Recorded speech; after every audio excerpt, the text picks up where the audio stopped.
What if I told you that one of the world's biggest travel companies started with just an air mattress? Sounds crazy, right? But that's exactly how Airbnb was born. And the real story? It's filled with financial struggles, crazy marketing stunts, and rejection after rejection. So why did this idea succeed when so many others failed?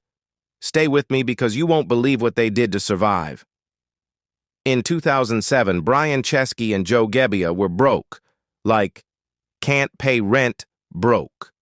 Living in San Francisco, one of the most expensive cities in the world, they were desperate for a way to make money fast.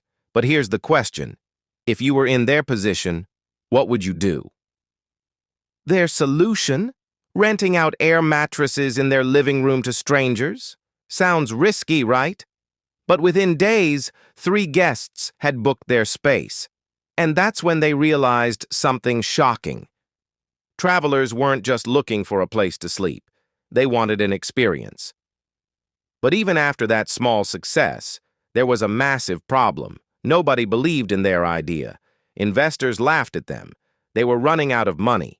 So what's the craziest thing they did to keep Airbnb alive? Here's a hint. It had nothing to do with rentals. To fund their company, they did something no other startup had done before. They sold cereal.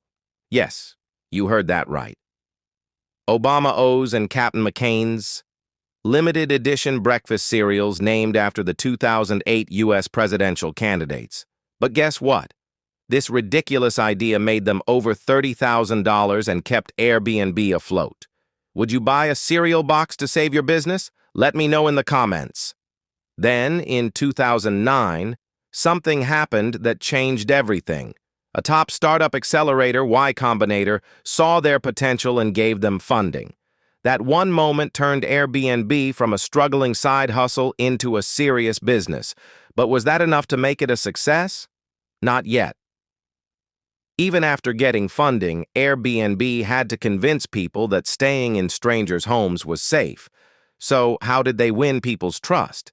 They did something no other travel company had done before. I'll reveal their secret in just a few moments, so keep watching. Fast forward a few years, and Airbnb became a travel revolution. Millions of listings worldwide, from castles to tree houses to igloos.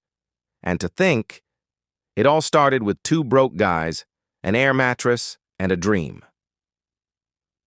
Now here's the big question for you. Do you think Airbnb is better than hotels, or do you prefer the traditional way of traveling? Drop your opinion in the comments. I'll be reading every response. And if you loved this story, hit that like button so YouTube knows you want more content like this.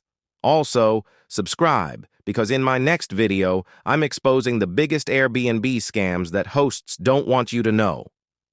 Trust me, you don't want to miss it.